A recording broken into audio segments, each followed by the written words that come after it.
Today in episode 54 of the podcast, we will be reviewing Den of Thieves 2, Pantera, and Season 1 of Creature Commandos. We'll also be giving the rundown on the top stories of the week, including a cryptic post by Will Smith that kind of hints that he might be heading into the Matrix. And I'm Brad, he's Josh, and this is We'll Bring the Popcorn.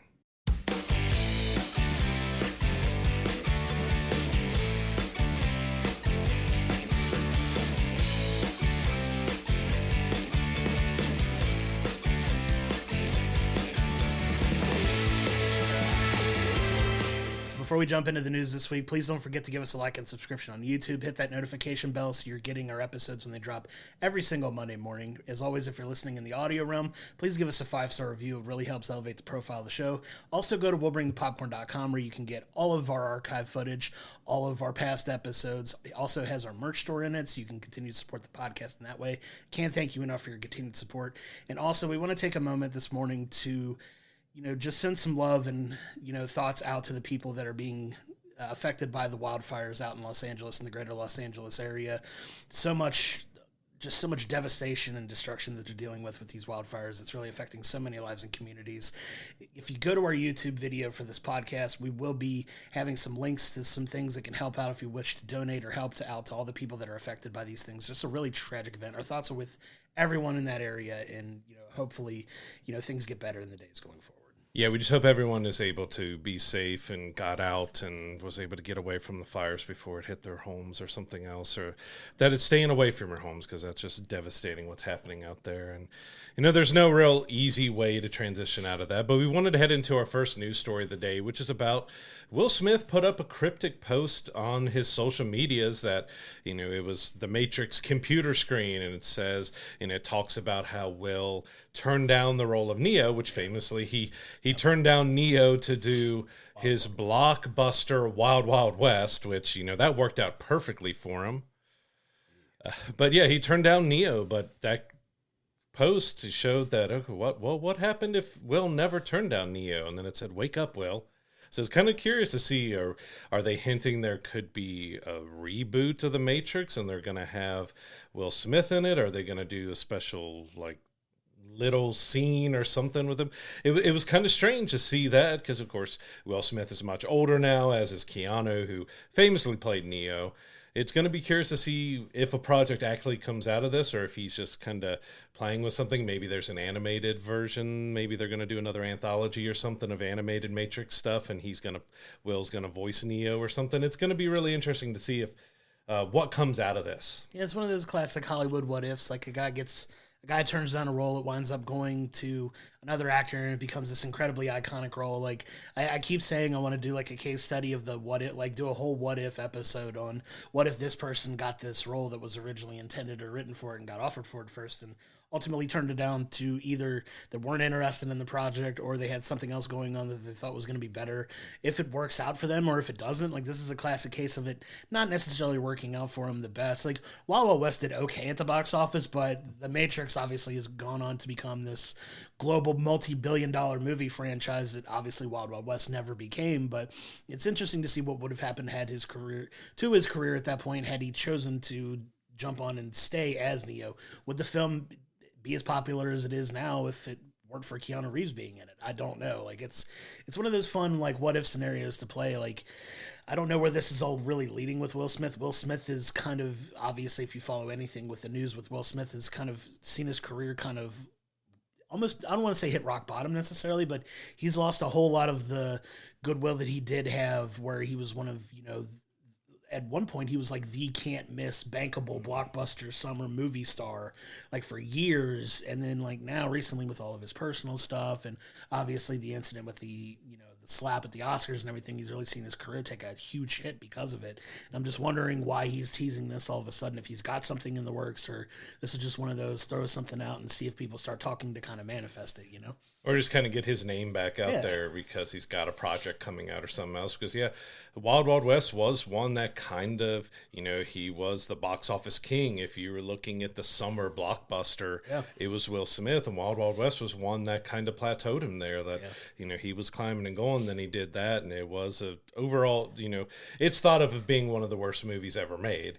overall, and so that did hurt his career. So yeah, do you imagine what could have happened if he was Neo and he didn't plateau there with Wild Wild West and everything that's going on now that's caused him to go down? Because I think even I Am Legend 2 was in the works for a while, but it sounds like it's dead in the water. So yeah, it's curious to see if they end up doing something with him in the Matrix, because I couldn't see them doing a reboot to bring him back in. I know the last one, it made some money, but it wasn't very well received. Sure. Yeah. As the second and third one wasn't very received either. Like, the first Matrix is a fantastic film that caught everybody off guard. Second and third one, they were good, but they had their issues and stuff. The fourth one I was a little mixed on. I had fun with it, but it was something like, did we really need to revisit it after so long and do that? But if they revisit again with Will, it's going to be curious to see exactly how they do this. Yeah, I'm kind of reserving judgment on that. It's funny that he's using this and teasing it. Like, it's got to lead to something, right? What is it leading to? Why are you posting about it? What's going to? It's just something we have to keep an eye on. And, I don't know if this means, like you said, if they're doing something in the animated realm, if they're doing something. Watch it be something as silly as a commercial, and he's kind of making fun of it, like it's going to be a Super Bowl commercial or something. You know what I mean? He's dodging Big Macs, right? Something weird or whatever. But it's interesting to see if it leads anywhere, and it's definitely something we'll keep an eye on. You don't even think about that with the Super Bowl coming up. It could be a Super Bowl commercial where he's playing Neo. Like, I didn't even think about that till now, because after our Bengals was eliminated, the NFL doesn't exist anymore. So I didn't even think about it. It could be something as simple as a Super Bowl commercial. It could be. It's just something to keep an eye on. We'll see where that leads. But I want to pivot now over to some news coming out of Sony. Sony has, been a little up and down on what they're going to adapt as far as their video games. There's been talk of a Horizon series for a while that kind of got shut down, and they've been up and down on what they're going to do. Obviously, there's some issues with their whole handling of Spider-Man and that whole verse of films and everything, but it seems like they are starting to move forward a little bit with some video game adaptations into both film and TV. So they're talking about making a live-action Horizon Dawn movie, which is awesome. It's a fun game. Also, a very popular game that kind of took people by surprise with how well it was received and how well it was done was Helldivers. And they're talking about making a live-action film out of it. And they're also talking about taking the very popular Ghost of Tsushima video game and making it into an animated series, partnering with Crunchyroll to put that out. So some things in the works at Sony for sure. Yeah, we'll see the Ghost of Tsushima in 2027. I'm really looking forward to that because I absolutely love the game, and it could fit very well with anime. You actually have, if you watch the Star Wars Visions, there was the Samurai episode. It's the director and people behind that episode that's doing it, so that's already got me. All right, that was a fantastic episode of that series, which I absolutely loved. Like, I wish they would do a live action Samurai Star Wars, because we all know that it was based off of the, with the Seven Samurai and the old samurai films and everything else. I would love to see them go deeper into that. And we have this group doing Ghost of Tsushima, so I'm really looking forward to that. And Helldivers could be really good. Helldivers 2 is doing big numbers, but it's also one that it's kind of a Starship Troopers-esque type of property, so that could do really well. Like, that's one of my guilty pleasures is Starship Troopers. I go back and rewatch it probably once a year. There's a lot of fun, so I'm curious to see exactly if they go a Starship Troopers route or if they try to make it more serious or exactly how they handle that as a film. But Horizon Zero Dawn could be a fantastic film. Like, yeah, the series kind of fell apart, so if they do it as maybe we'll get a film trilogy or something else out of it, but it could be a visually beautiful film. It could be done really well. And I forget the actress's name, but I've kind of thrown her out there for the live action from Game of Thrones, Jon Snow's woman, the wildling. She would be perfect. Oh, fantastic. To step in and do that. Yeah, I even think they based that character on her, I believe, if I'm not mistaken. There was some influence on that for sure, but yeah, those are some fun properties that I'm excited to see them take on. I'm really excited for the Ghost of Tsushima one. That's one of my favorite games of all time. I know they have a follow-up. If you're into gaming, Ghost of Yote is one of the most anticipated games of 2025, the follow-up to that. Can't wait for that. Excited for that. But yeah, getting it in... It's getting its own anime series, like partnering with Crunchyroll, coming out in 2027, like you mentioned. So it's got a little ways to go, but that has all the makings of something that's really cool. Because if you've never played that game, visually it's incredibly stunning. It's got a really powerful story. The battle between this Japanese samurai and these Mongolian overlords that are trying to, overtake the island and stuff like that. And it's a really fun game with a really beautifully told story and just visually incredible. So the opportunities for that anime to be really special, I'm very excited for, and hopefully, like you said, with the people that were involved with that incredible episode of Star Wars Visions, like bring this to light. I have very high hopes for the quality of this show, and it's something I'm very much looking forward to. And as far as we know, there still is the live action. Ghost of Tsushima is still in the works as well. So we've got several things coming out of that. We really don't have any more information on when filming is going to begin on the live action series for it. But give me more of that world because it was really fantastic. And I am looking forward to the sequel coming out this year. But we're going to stay in the Sony realm because there was some big news that broke from the Spider-Verse side. So Pelik Patel, who was the executive who was the in-between man between Marvel and Sony, and he was also heading up the Spider-Verse of the villain spin-off Spider-Verse. He has left the company. He is headed over to Prime Focus Studios to be the CCO, so they worked on the Garfield movie. They've got the Animal Friends movie that's coming out later this year. So he's moved over there, and he's no longer with Sony, so I have a feeling that wasn't exactly his choice, maybe, that he was kind of forced out after. I mean, the Venom films were received pretty well, but outside of the Venom films, all of the others were disasters and bombs and cost the company a lot of money. So I have a feeling like he was, well, it might be time for you to move on because that company is kind of linked to Sony as well still. So he's kind of still in Sony, but he's not going to have anything to do with Marvel and the Spider-Verse anymore. It's like the classic guy who gets stationed out to a remote outpost in Alaska or something, you know what I mean? The guy to just kind of, you keep him around, but you keep him at an arm's distance away from anything. I think this just leads me to, it's going to lead to amplified speculation of, there's been talks of Disney trying to buy the rights to Spider-Man back from Sony or even just purchasing Sony outright. I kind of think this is going to maybe help fan those flames of rumors of, that being a potential thing that's happening again. Obviously, they fumbled hard with, their take on these Spider-Man villain movies. They haven't been the greatest. They haven't been the best well-received. Their PR handling on it has been terrible. I mean, you've got the guy coming out and basically saying, we could have used Spider-Man this entire time, but we didn't. Why you wouldn't when he's a bankable billion-dollar box office attraction? You're just digging your heels in. You're like, nah, we're not going to use him in these films. And it just makes absolutely no sense. And get this guy who's kind of that in-between between Sony and Marvel with this whole Spider-Man stuff to just move on to something else. Hopefully that clears out a lot of that mess and we can get back to good stories again if they decide to eventually restart it. I know they're planning on pausing it for a while, but if they do decide to start up again without selling it back to Marvel, what they could come up with, because, you got one of the most bankable characters of all time at your arsenal while you just refuse to acknowledge or use him or tie him to your stories in any meaningful way just makes absolutely no sense to me.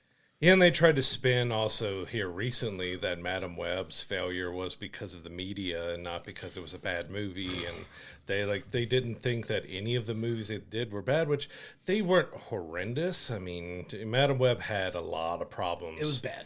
It was really bad, but there wasn't a whole lot of care, it seemed, to these characters, also because they wanted every single one of them to be an anti-hero. So you had Venom as the anti-hero. Yeah. You had Kraven as the anti-hero. You had Morbius as the anti-hero. You didn't have any variety within it. You had all anti-heroes, which it would have been maybe better if you went straight for Kraven as the full villain. Just give us a full villain story where, the villain actually wins in the end and he's full on villain and bad guy in here. But yeah, and having 7 films and no Spider-Man, Spider-Man villains, no Spider-Man show up. And we also had a lot of fighting, it seemed, in between, because Spider-Man 4 is going to get rolling on filming this year, but apparently there's a lot of butting heads between Sony and Marvel, and with him being the in-between guy, it seems like, all right, maybe it was with him, and they couldn't figure out, because, Marvel apparently wants to do the next Spider-Man as a grounded, street-level hero, as we all love and adore, and Sony wanted to keep the multiverse going. There's rumors of everything that happened in the third Venom movie would carry over into the fourth Spider-Man movie, and a huge mess. So we don't know if him leaving, if anything is going to change in that, or if Sony's going to stick behind what they were wanting. But it does feel weird, or just feels like Disney is going to have to do something here to try to get Spider-Man back away from them, just because of how poorly those films have done with Marvel's name attached to it. it's going to be interesting to see if they give Sony another chance with someone else in there to do something decent. Because before he even announced that he was leaving, there was talks that they were going to do their own Spider-Man. Yeah. So they weren't going to use Tom Holland. They were going to have their own Spider-Man and their Spider-Verse, which could be okay, but you also already had Toby and you had Andrew, and you have them mixing in with the MCU, and then you're going to create another one while Tom Holland is still playing it. So it's like, we were all waiting to see Tom Holland show up. So if they do another one, we'll just see, are they going to reboot Spider-Man on their own while Marvel's still using it's a mess, and I'm really curious to see how it moves forward with a new person in there. I could almost see Sony just kind of digging their heels in a sense like, hey, we're going to use Miles Morales instead, because we've already got this, Into the Spider-Verse, Across the Spider-Verse stuff that's been wildly successful as well.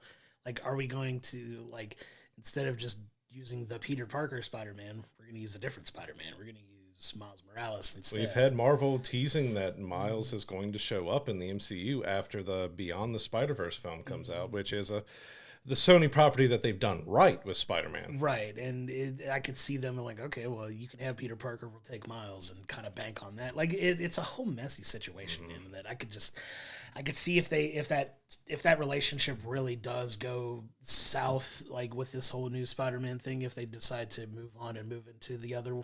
So there's other Spider-Man they can use. Obviously, it doesn't have to be Peter Parker. Like, there's different ones that they could pull from, but at the same time, like, that's your best bet. Like, what are we doing here? You had, Tom Holland, who is, to his credit, been in so many successful films at this point. Why you never integrated him into what you were doing just makes no sense at all to me whatsoever. But this is the path they decided to go, and they're kind of making their bed and lying in it with the way these films have been received, and for the most part, generally not very well received, and for good reason. The films have not been the greatest. So, like, I don't agree with the whole media making them out to be bad. No, these are objectively bad films. Well, I say objectively, but it's subjectively bad. But an overwhelming majority of people who've seen these movies also agree. So you can't necessarily blame it on how the media spins it. Like, we try to give these movies a fair shake, and obviously, our least favorite movie of last year was Madam Web. We still continue to poke fun about it, and the fact that we're still talking about it now is it's just asinine that you would say that it's a media, reasoning behind why these films were poorly received. No, it's because they were bad movies. Like, if they were good movies and you had people trying to dunk on it, we talk about that all the time. Or like, you see these, not to go off on a tangent, but you see where, like, people try to review bomb a movie and calling it terrible and bad, and then a bunch of people see the film and like, I don't know what these guys are talking about. It's a great movie. Like, we have that discourse all the time, so it's a poor excuse in my opinion. Yeah, it just kind of doesn't make sense, because they even, again, hyped up Craven. Like, all right, this is going to be the one that's going to make up for everything else that, fans haven't liked about it. And, we don't know why it didn't do well. I mean, Craven was probably the better out of all the ones that they've done recently. Like, the Venom films were fun, but I had my problems with The Last Dance because of, they brought in some more MCU actors and Sony actors that have been in the Spider-Man universe and had them play completely different roles. And it's like, it just felt like they just really didn't know what they were wanting to do or trying to do with anything. And it's burned into my mind when the Rhino screeches after he's told that they didn't get Craven. Like, I don't see how that was a good choice from the actor, from the studio, from anything. Like, it was so awkward. Like, I can still remember the whole theater was like, it was like silence in a bad way. Like, what in the world just happened? Why did he screech like a banshee because he didn't get the guy he was wanting? It was like, what was that? You could hear people shuffling in their seats. Do we leave? Do we stay? Do we leave? Do we stay? it was a weird, awkward situation. But yeah, like, they're making their bed, they're gonna lie in it. We'll see how that all shakes out. I kind of want to turn the conversation now towards Star Wars. So we do have a little bit of casting news coming out about Star Wars. So obviously the role of Baylen Skoll, if you've watched the show Ahsoka, Ray Stevenson had an incredible performance in that show for the one season, but unfortunately did pass before the show aired and made air on Disney. And we didn't really get a conclusion for that character. Well, now Disney's made the decision to recast the role, and they're using Rory McCann, who, if you're a fan of Game of Thrones, played the Hound, who's an incredible performance in that role on that show. One of my personal favorite characters from that show. He is being cast in the role of Baylen Skoll, and he will be appearing in Ahsoka Season 2 once that starts to film and get underway. I'm excited for that. He's an incredible actor, great actor.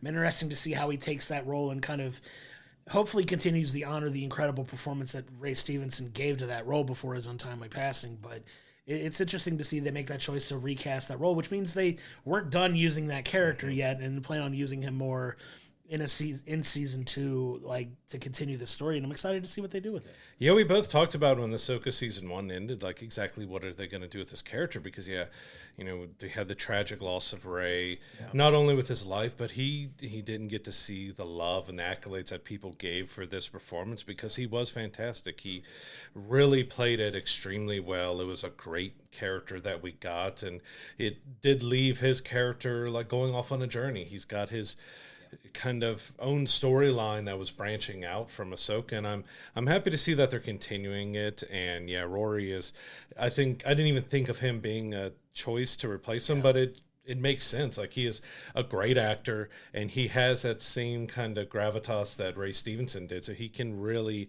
give that character, I think, something. And yeah, I would love that if he can make it his own while also making sure it pays respect to what Ray did, because it was a fantastic performance by him that I'm just sad he didn't get to see how everyone felt about it and just didn't get to play it anymore, but also just because, tragically losing his life and everything. But I'm looking forward to Ahsoka Season 2. I think it's supposed to start filming sometime this year.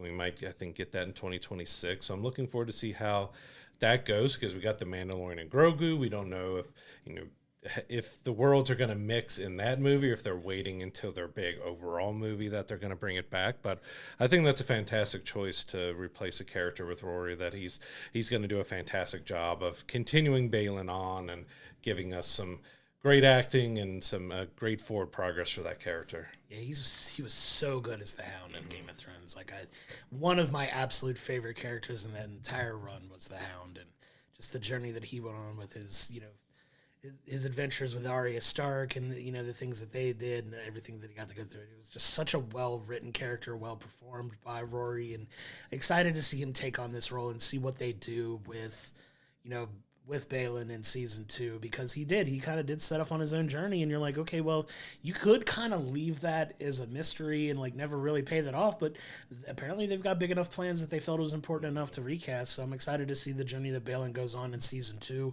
what he sets off to do, and how he probably makes his way back and ties into everything that's going on.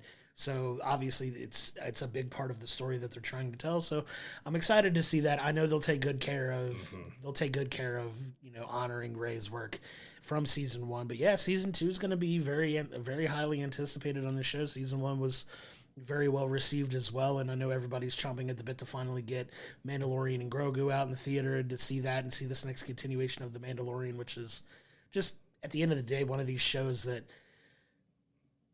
blew up even bigger than people thought it would when they talked about making it a TV property. And it's just such a highly loved show, and so many incredible performances on that it's branched off into a movie now. We got Ahsoka finally getting some TV love as well. So I'm excited to see all these things tie together and how they kind of wrap everything up when it's getting to the end of the line for this story and all these things that are coming together. And it's going to be a lot of fun to see when they get to it. I'm waiting for all the photoshops of the Hound with the lightsaber.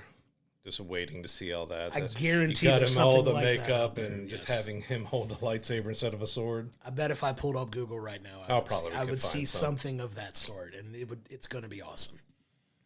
Well, continuing on with Disney, we talked about it last year that Disney was teaming with Warner Brothers and Fox on a new venture, Venu Sports, that was going to combine ESPN, TNT, Fox Sports all together in one app, one network that you could watch all these together. Well, it's dead in the water now. They've decided to cancel it, and it's not going to happen anymore, which that was going to be really curious to see how, because last year there was a lot of different talks of different studios bundling together and coming together so you could get this service, that service, and this service all from different companies, and we still have a few bundles like that out there.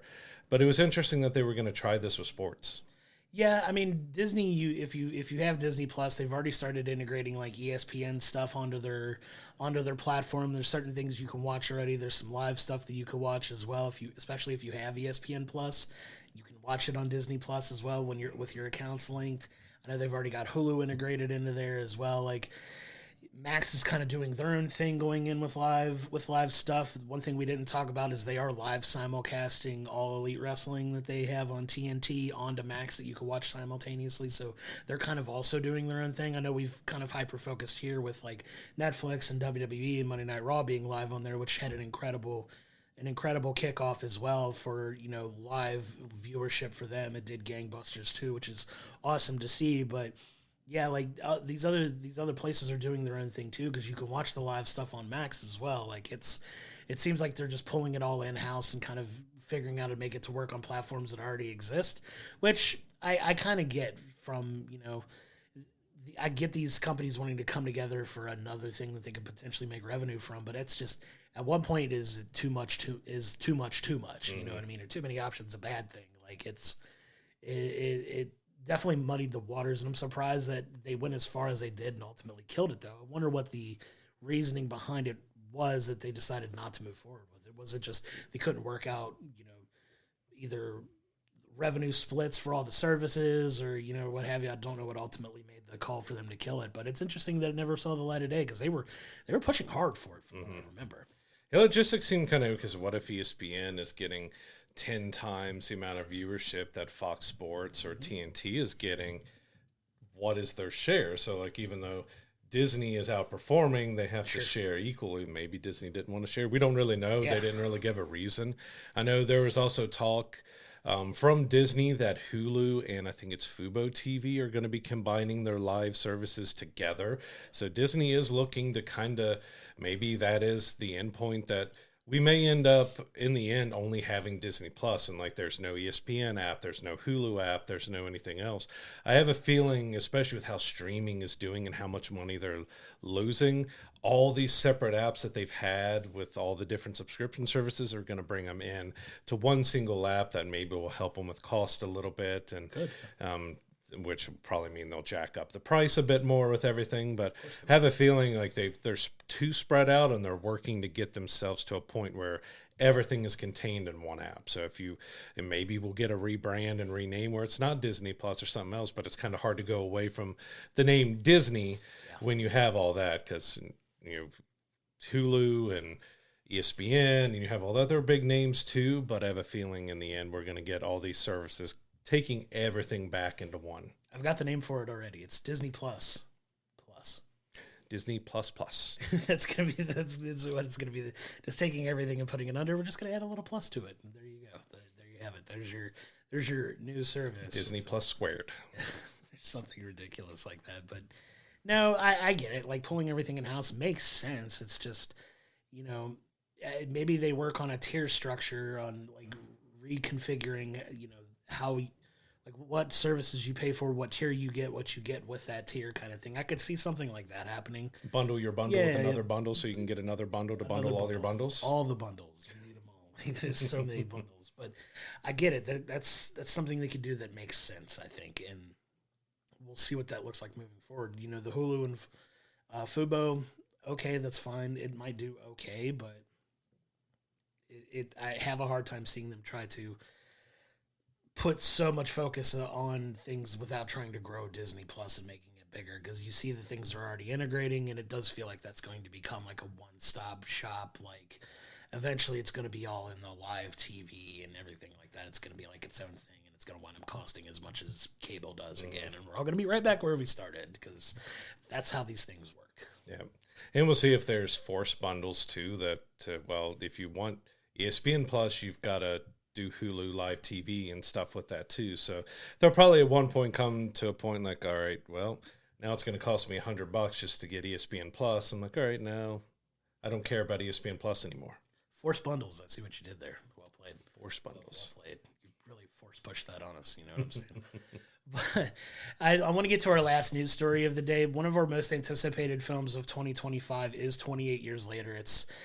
The trailer for it looks absolutely phenomenal. One of the things people have been trying to comb through the trailer and almost like pause and start to see if they get any glimpse of Cillian Murphy, because we've heard so much about his involvement in these potential movies. Well, we got some news this week that I kind of really wasn't expecting, and they said that Cillian Murphy's actually not going to be in this film at all, which is, I don't know if I necessarily believe that, because I think they're just like, maybe stop looking for him, but they're trying to come out and say that he's not going to be in the film, but he's going to be involved in maybe one of the next productions in the series that they're talking about doing, because there is talk of potentially 3 more films, including this one coming, and we're just like, yeah, he's not going to be involved with this one. Don't know if I believe that.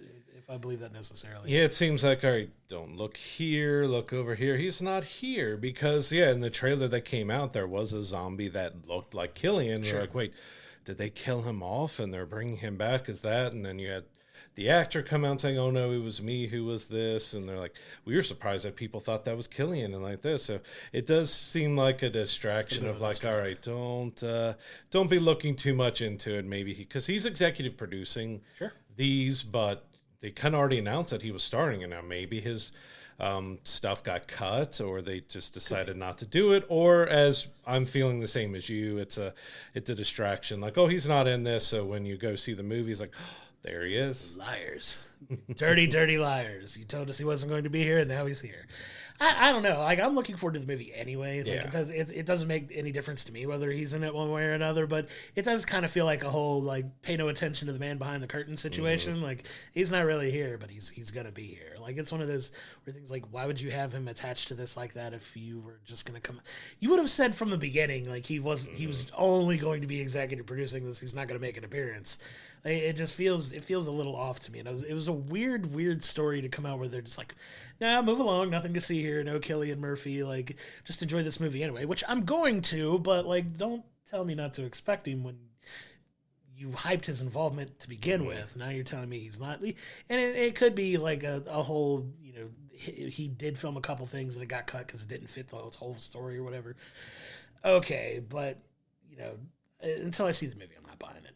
I'm still going in with some expectation to potentially see him in something. It's not going to hinder my enjoyment of the movie if he doesn't make an appearance in it, but I just thought it was like a weird little nugget of information for them to put out there. Like, nah, he's not in it. Like, yeah, because he went on to talk more about it. That Aaron Taylor Johnson, it's his son. Those two together in the movie are kind of going off on an adventure to see how things are in the world. So it's a new group and may not be happening in the exact same area that, Cillian Murphy's, but they did say that most of this does seem to be within this universe is mainly in Europe, that you're not seeing it in the United States or anything else like this is mainly happening in Europe. So they gave a few more potential details, but yeah, I do believe that it's this is not the Cillian you're looking for. Like, don't look over here. Or is it? Oh, there he is. Like, if he doesn't show up, I mean, it's not going to be a disappointment. I'm looking forward to it as well, like whether he's involved or not. But I love him as an actor, and he was fantastic in the original, so I really want to see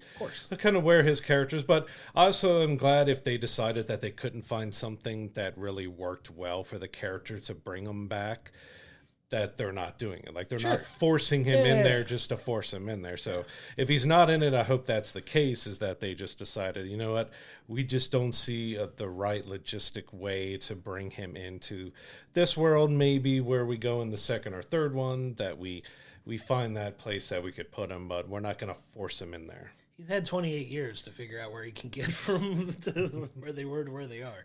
I mean, if Daryl Dixon can go from Georgia or wherever they were for The Walking Dead to France for his own thing, they can find a way to make it work. Yeah.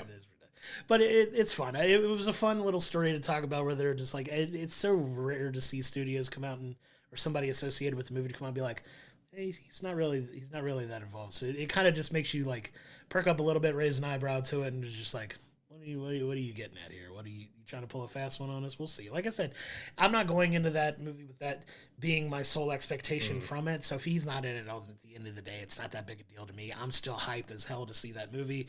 It's going to be a ton of fun, and I'm excited to get our eyes on it and review it for the show for sure. We'll still have the zombie-looking Cillian to see in the movie. Absolutely. And I guarantee they'll come out afterwards. Well, it was all we could use him for, like, for a day in that makeup. I'm like, okay. Watch the people stop seeing that as Cillian, that they put like a CGI beard or something on the zombie. So like, see, it's not Cillian. It's got a beard. He's got a mustache. He's got to be a different person. Ooh, nice twirly mustache on a zombie. Yes. Why haven't we had a zombie with a twirly mustache? I mean, that's the ultimate villain. That might be too OP for a zombie film. Is old-timey villain with a twirling mustache. Yeah, that might be a little too much. Heading over into our film review of the week, we have Den of Thieves 2 Pantera. So this is a follow-up to the original Den of Thieves that you had 50 Cent, you had Gerard Butler, you have O'Shea Jackson Jr. in it, which of course is Ice Cube's son, which even more in this film, he's looking more and more like his dad the older he gets.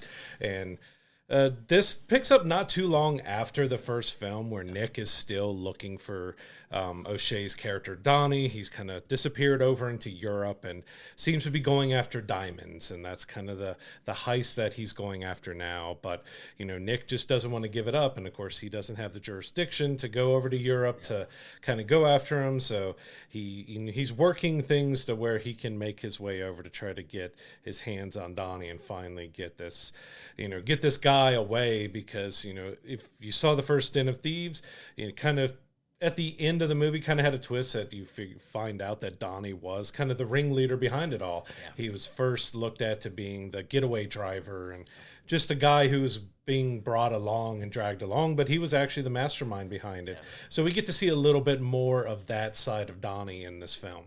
Yeah, because you come to find out Donnie's very versatile, very smart, multilingual. He can speak multiple languages, and kind of uses that to advantage here in this film. It's a fun take where you get Gerard you get this, is he a good guy, is he not a good guy in this film? Like, Nick kind of goes on this journey where he's going after Donnie in Europe to try to stop him after this heist that you get at the beginning of the film, that these guys are such good thieves that they rob him and you couldn't tell that they were robbed. They find a way to make it look like it hadn't even been robbed to begin with, and it's a pretty fun premise to kind of jump off of. And you get Nick going to Europe to try to catch Donnie and put an end to this, but you get this whole elaborate setup where he gives you this appearance like he's ready to kind of maybe turn bad and join Donnie on this heist, because he's not in the best way. Personally, anyway, at the start of this movie, like, you could tell he's kind of been rough. There's jokes about him living in his truck and all that stuff. He's like, I like my truck, it's just some fun stuff. But you go on this fun, heist action type of adventure in this, where, there's partying and there's action and there's violence and there's, just a lot of suspense and, a really good mix of a fun modern action movie, in my opinion. Yeah, I think they did a decent job with it. Everyone played the roles well. That it had a few issues to me that, Gerard Butler was a little too over the top at times as Nick, because we got some decent performance out of him, but then you would get this unhinged, just crazy over the top kind of guy that was almost comical in a way, like not meaning to be comical, because there's ways that it's meant to be comical in the movie, but that it almost goes to a level that's all right. He's gone maybe a little too far with how over the top he is. I thought O'Shea did a fantastic job. Like, as you said, he's speaking multiple languages. He's talking with an accent even when he's talking in English, and they're setting up this heist. Like, the heist was the most fun part of it in the end. It drug on a little, maybe too long with the setup to it. Like, like the Ocean's movies being a heist movie, a lot of the film was the setup to the heist, but it did it in a fun, whimsical way. This one, it stayed serious for the most part of it, but it did feel like it took a little too long with the setup to get to the heist, because in the end, the heist part was really well done. It looked good. It was a lot of fun. But it was kind of a minor part of the movie in the end. Yeah, I would say my biggest complaint, if I had one about the movie, is the length of the movie. Mm-hmm. This is a 2.5-hour movie. It's not a short film by any means. I think if they cut a good 30 minutes off of this and kind of cut some of this extra exposition out of there that it doesn't think was incredibly necessary for this movie, if they'd have kept this at a solid 2 hours, I would probably say I had even more fun with it. Like, it's not a bad movie by any means, but like, I think to your point, it does kind of drag things out a little too long. The heist part of the film is very well shot, really well done, really smart in how they put things together, and that does have a lot of fun with it, but there's a lot of other personal like exposition that it doesn't really serve the overall plot of the film that much, in my opinion. And it kind of does make it kind of drag out an extra 20-30 minutes longer than it needed to be. Like I said, if this were a solid 2-hour action film, I would have had a ton more fun with it, but it did kind of feel like it drug on, because I'm like, I remember looking at my time on my phone, and I'm like, man, we've been in this movie for an hour and a half. We still got another hour of this to go. And it's just, that's not a good thing for a movie when you're looking at it like, how far have we been in this? Like, it's one of those that definitely drug on too long for me. Yeah, because, I mean, it had some interesting things, because a lot of the movie in that part is, Nick goes to Europe. He's able to track down Donnie, which did seem a little too quick and too easy and convenient. And it was also a little too quick and easy that he convinced him to allow him to come. He's like, oh, yeah, I'm broke. I need this. I need the money. I'm tired of being this. He's like, okay. All right, come on. Right, come on. Let me take you to our hideout and introduce you to the entire crew and everything. And that just took a little too long. But there was a lot of, like, it went back and forth, the dynamics of building, Nick and Donnie's relationship up. Well, that was good. They had some good back and forth and stuff. But it did just take a little bit too long, because we also got some subplots in there that didn't really serve much, because there were some other guys on the crew that didn't like Nick coming in, so they disappear and they don't show up again until like the end out of convenience and stuff. And then you have another kind of subplot that involves something that Donnie stole before, where this group shows up, but they only seem to be there to serve as a potential third film. Like, that's all they had. Like, they just show up, they disappear for a while, then they show up in the end, and it's like, well, again, that's another convenient thing to happen. And the only purpose they seem to fit in the film was to set up number 3. Yeah, and it's very obvious that there's going to be a third Den of Thieves film at some point with the way the movie ends. We're not going to spoil the ending for you, but it definitely leaves things in a very obvious, there's going to be a third one with the way things move. And it's fun, because one of the more interesting things is that struggle that Nick has, where it's like, okay, I'm trying to bust these guys. I'm trying to like infiltrate and bust and kind of mold my way in there just to eventually bring it down. But at the same time, there is that, oh, I'm enjoying doing these bad things. Like, I'm having fun with it. Am I really the good guy that I think I am here? Because one of the things they do well is kind of tell that story with Nick and some of his, like, his own personal struggles with, does it feel right doing the right thing, or does it feel good doing the wrong things here? And like, is it better for me to be a good cop versus being this villain that I could potentially try to be? And he gets a taste of that, and he's like, oh, I kind of like that. And it's kind of, they play with a kind of willy won't he for a minute, and it pays off, and then it doesn't pay off by the end. It was kind of they kind of fumbled the end a little bit, where it was just like, okay, I think I see what decision he wound up ultimately making, but it was one I think they could have cleaned up a little bit neater on that, but they did a fun job kind of playing with it throughout the film. Yeah, the ending was kind of, it could have been better, because again, it felt kind of like they got to a point, all this could be the ending and stuff. You know what? We want to do a third one. Let's tack something else on there. So that's kind of how it felt to me. Like, it ended in a good spot, and then it just felt tacked on with some other things. Like, I'm looking forward to seeing a third one. I had fun with it overall. Yeah. Like, talking about the negatives of it, there was still plenty of positive that kind of outweighed most of it. Like, it has its issues. It's not a perfect film by any means, but I had a good amount of good time with it. But yeah, being like 2:15 somewhere in there in the running time, it did feel longer. It felt 2.5, 3-hour movie, that it just had that kind of part in the middle that dragged a little too long. But there's also some fun scenes where, like, Nick goes to his ex-wife, and who happens to be on a date, and kind of has that classic, all right, well, the woman I love is with someone else, let me do my cop thing and show him who's in charge here and who you're dealing with her ex and stuff. That was fun. But overall, I enjoyed it. I think it was a fun heist movie. I just wished we had more of the heist to it. It just did a little too much trying to set up the connections to the characters and to the group that just didn't really get you to care about them all that much. Yeah, it wasn't effective. If you want to go that route and tell a story, that's fine. I just don't think they did an effective enough job of really giving us the opportunity to really care about some of the sub characters. Like, it feels like we've really only cared about Nick and Donnie in this movie. And I think if they had focused a little bit more on their dynamic and trying to get Donnie to trust Nick, like that he was legitimately wanting to help him in this case. Like I think that would have made for a better story and a better film, but it's very obvious they're writing it feels like a case of writing a second movie to set up a third kind of thing, and their ways to try to make that make the most sense, and what they added to that film to try to set that up kind of takes away from the overall effectiveness of the film. Like had they focused even more on getting that trust built between Nick and Donnie to get him onto the team, because they do a fine job of getting them to bond after he's already accepted him and put him on the team. Like, they do a fine job of it there. But I think if they'd have moved that to a little bit later and had him have to jump through more hoops to prove that he's down and willing to help, I think would have been better for the story, in my opinion. But at the end, we get what we get, and it's still a fun movie. The action's good and it's fun.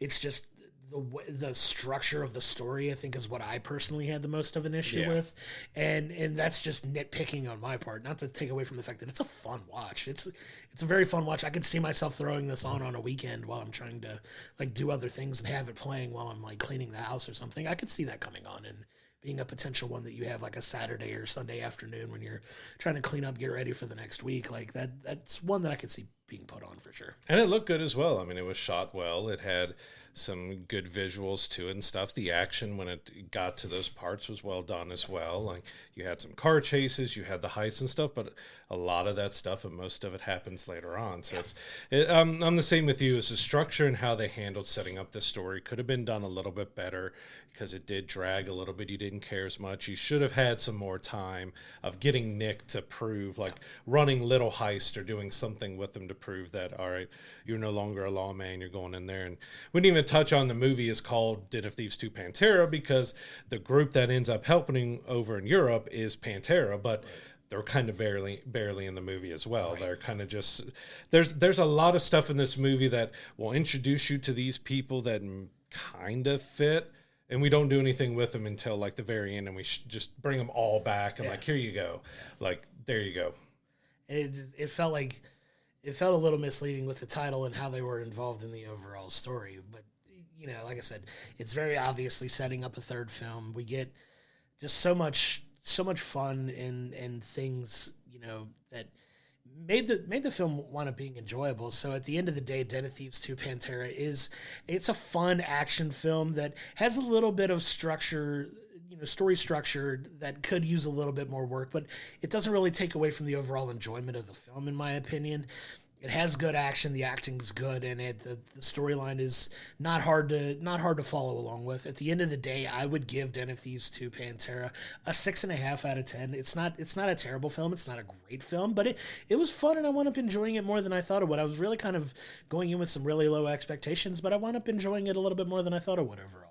Yeah, I'll be honest, I never saw Den of Thieves 1 before the movie came out. I watched it a day before we went and reviewed the second one here, but I agree with all your points. Like, it was a fine film. It was one that you can kind of turn your brain off and go into if you like the action heist films. Like, there's a little bit to follow, but it's not a hard story to follow, because it does have those structure issues with setting up its story. I would give it a 6.5 as well. Like, it's not the best movie. It's not the worst movie. It has some good action. It looks, you know, well film. There's a little bit of overacting on Gerard Butler's part at times, but most of it falls down to just the story. Like, it's got a decent story, but the structure of it just fails it in the end.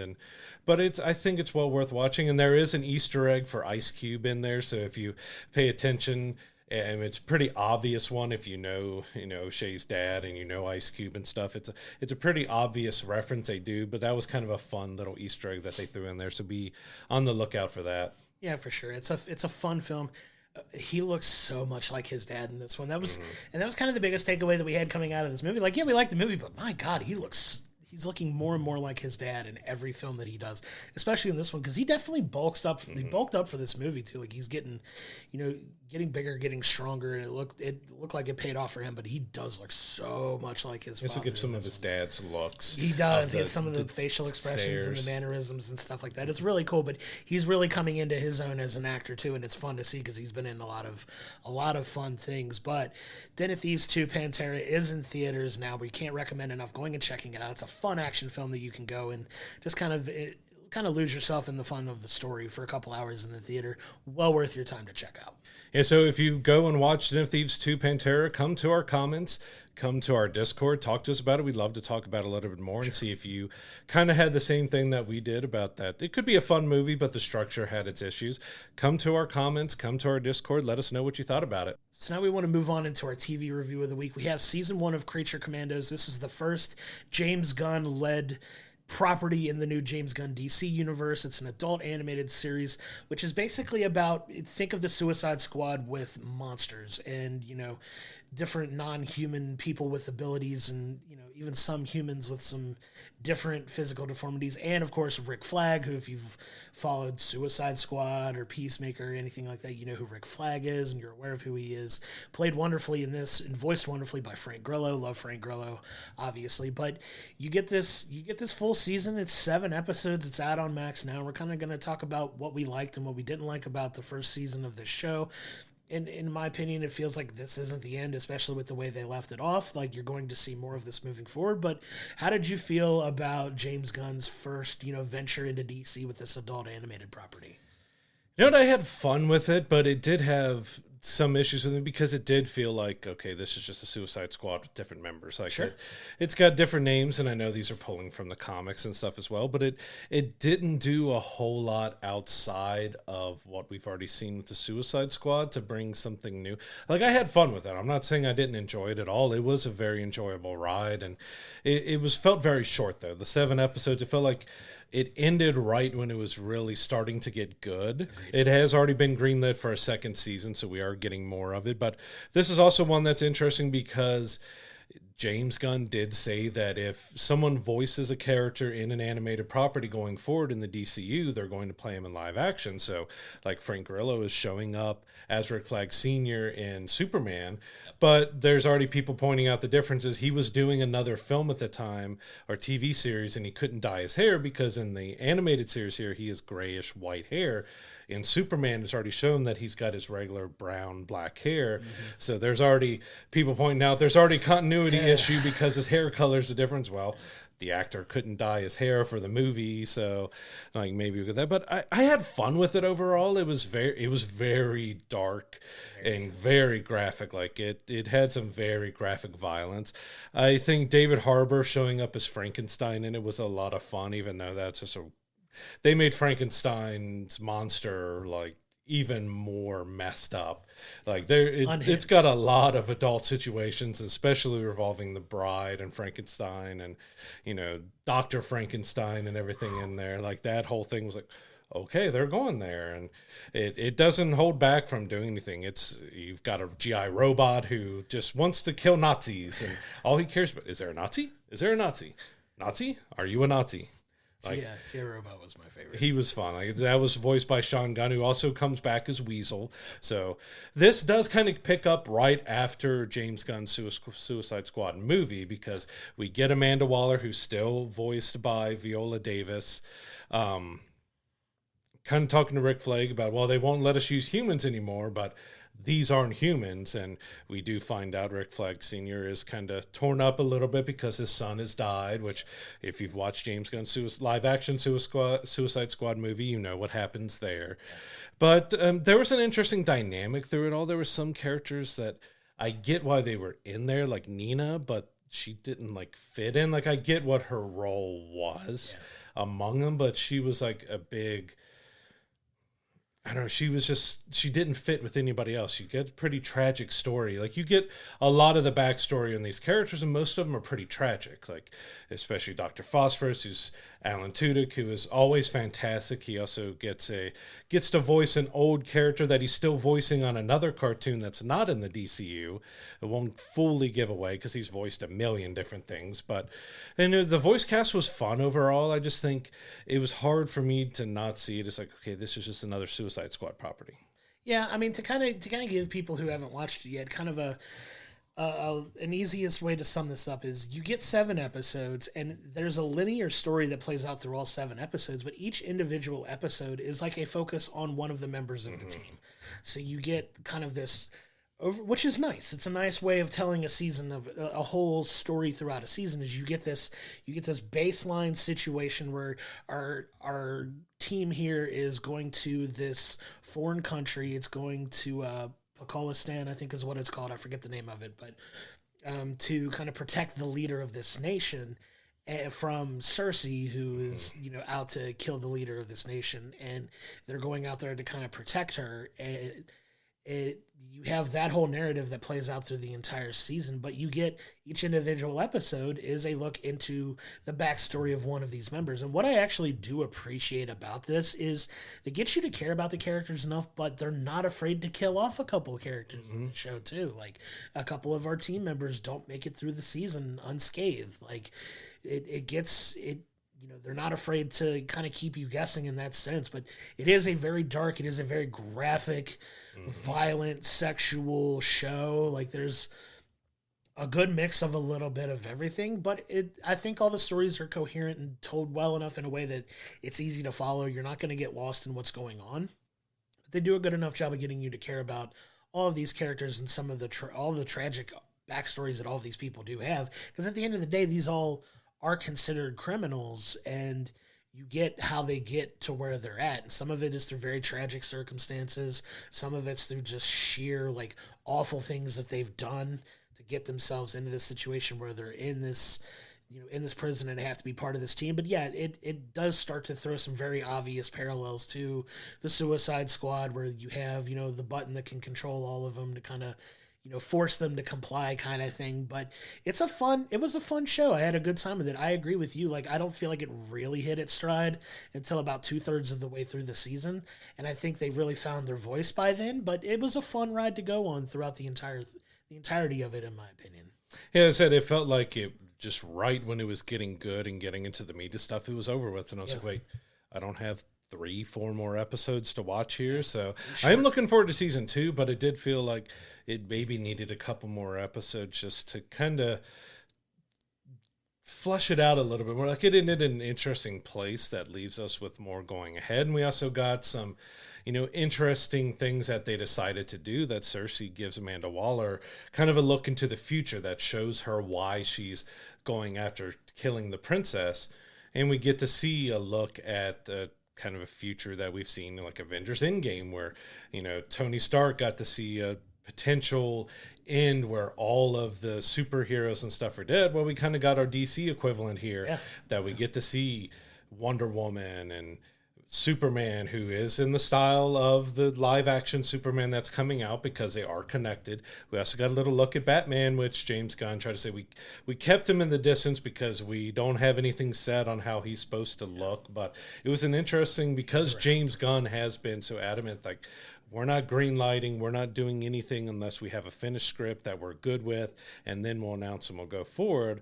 Well, they gave us a little glimpse at a Wonder Woman and at a Batman and everything else. So it's like, that's kind of contradicting a little bit, because you're going to have to stick with the designs that you did in animation for the live action, or exactly what are you going to do with that there? Like, it was interesting to see that, but it also brings up maybe a few issues that some people will have, like, well, that Batman doesn't look anything like your animated Batman. That Wonder Woman looks nothing like your animated Wonder Woman. So hopefully it's not something that backed him into, because, it's only like a minute-long scene or so, a 30-second scene. So it's in there, but it's a significant scene because it's showing you basically the whole DCU. And you know how the internet works. They're going to hyper-focus on those screenshots, and they're going to take them, and they're going to come with receipts if it doesn't match their expectations based on what they've given us so far. But one of the things I'll give James Gunn credit for is he finds ways to take these obscure characters that, if you're not a hardcore comic book reader, like, you don't understand who these people are.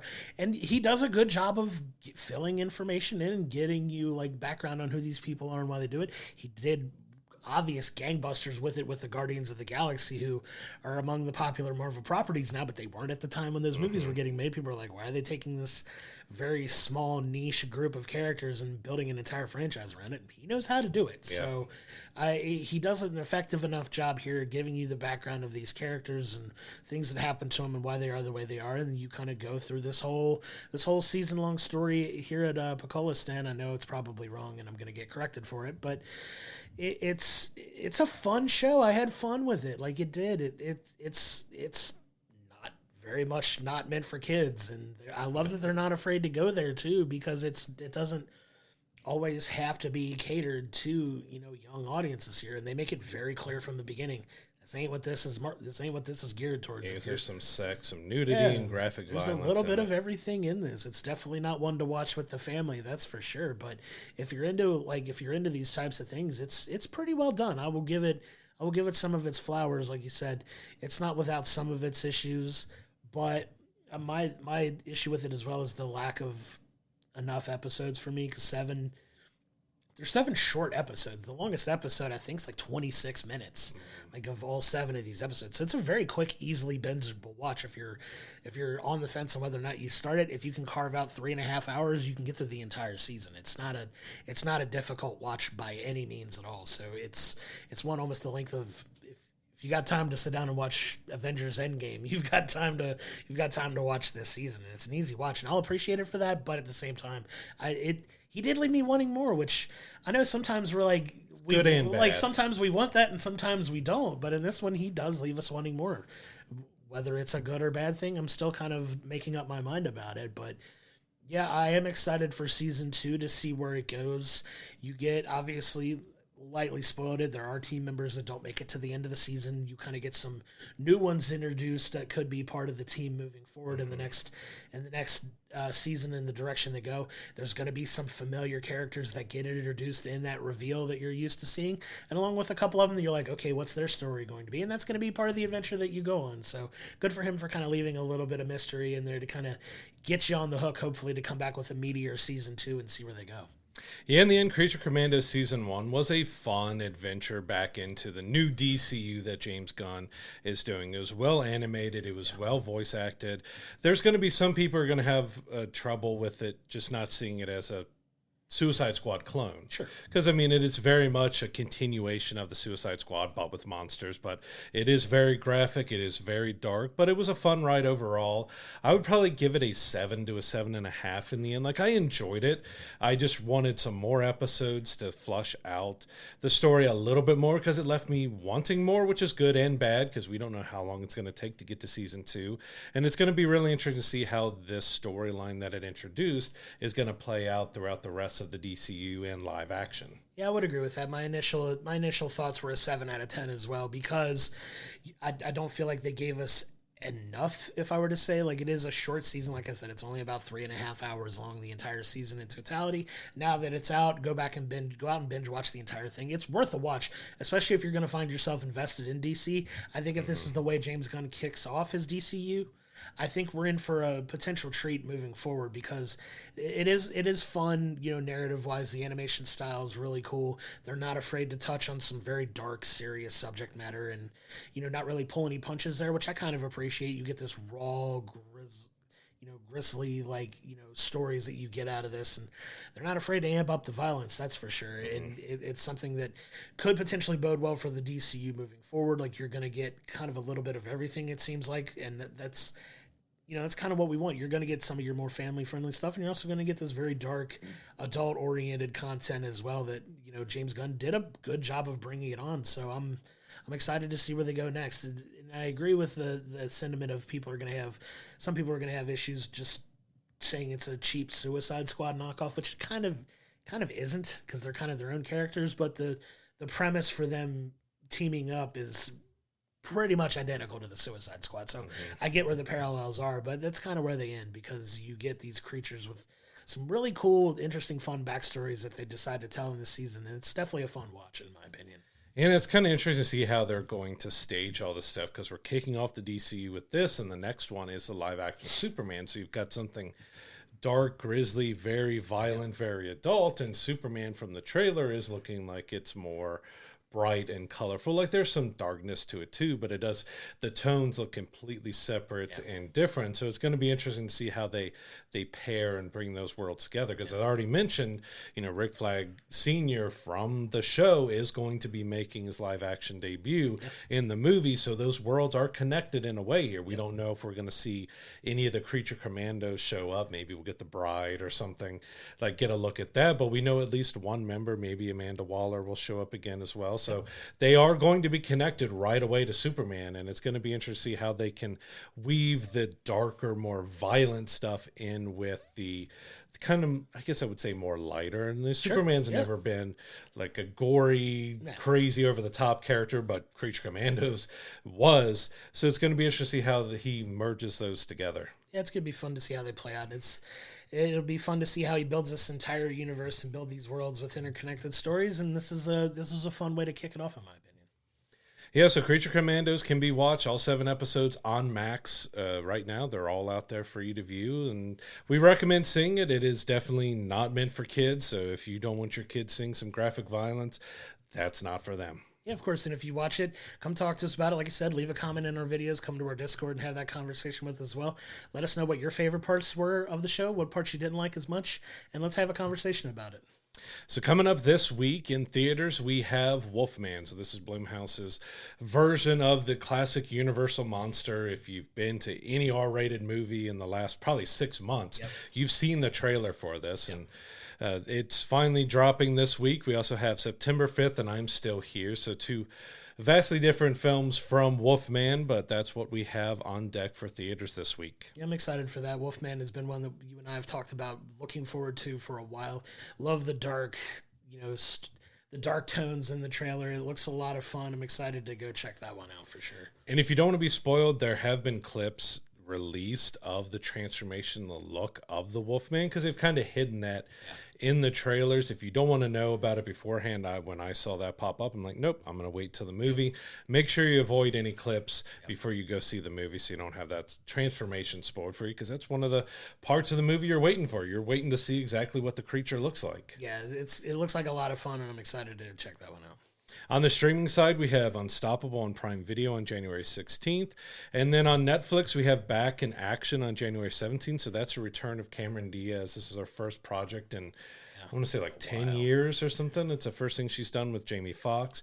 That's all dropping on streaming this week. It's fun. It's good to see Cameron Diaz back on screen again. And she took a break for a while from Hollywood, but she's back. And it's going to be fun to see if that's definitely one I plan on checking out for sure. Yeah, on the TV side, we have Castlevania Nocturne Season 2 on Netflix. We also have Harley Quinn Season 5 on Max. Both of those drop on January 16th. And another huge hit for Apple TV was Severance. Season 2 drops on January 17th, and I think on Rotten Tomatoes it's already still standing at 100% rating on it. Like, that's one I haven't been able to check out yet, but I really plan on checking out and seeing, probably binge watch season 1 and head right into season 2. Yeah, it was a huge hit. Season 1 was a huge hit for Apple. It's another one that they're very excited about to put out there. Very well received and critically acclaimed. Harley Quinn is one that I've watched since the beginning. That's fun. If you want to hear Kaylee Cuoco curse a lot as Harley Quinn, it's very adult oriented as well. If you haven't seen any of those, lots of swearing and graphic violence. Just a fun, silly, over the top, really out of pocket show sometimes with some of the things they talk about and get away with saying. But it's animation, so the rules are a little looser for that. But definitely looking forward to seeing the next season of that, because I don't know how much longer that show is going to be around. We're up to season 5. Shows like that typically tend to have like a 5 to 6 season shelf life, so we'll see if we're coming near the end of that, but a wildly popular show on Max as well. It's honestly gone on longer than I thought it would. Not saying that it's a bad show. It's a good show, but I didn't expect it to be a really long-running series from, because of how adult and crazy over the top is. Like, if you enjoyed Creature Commandos and you haven't seen Harley Quinn, you're going to enjoy that as well, because you also have a few voices that are found in both in there as well. But yeah, that's one, like I said, I was surprised that we're up to season 5 with it. Yeah, crazy. It's been a sleeper hit for Max. It was on the original DC streaming service before it became Max and merged with Max. Like, it's been around for a minute, and I'm surprised. And I'm happy to see that it continues on, because it's a lot of fun and I get enjoyment watching it. Yeah, it's a very enjoyable show. I think I'm about a season behind now. Like, I need to catch up on it just because I've had way too much stuff to watch. And me and my wife was watching it together, so we need to find time to get back in there and watch the next season. Yeah, definitely look forward to checking that out. But that's going to do it for this week's episode. We can't thank you enough for your continued support. Coming up next week, we will be reviewing the movie Wolfman. Very excited to check that one out. And we're also going to be reviewing season 1 of Disney Plus's Star Wars Skeleton Crew. Got the final episode of that coming out this week. Excited to catch that season finale and talk about it on the show next week. It's going to be a fun one to talk about. Until then, I'm Josh. He's Brad. We'll see you next week.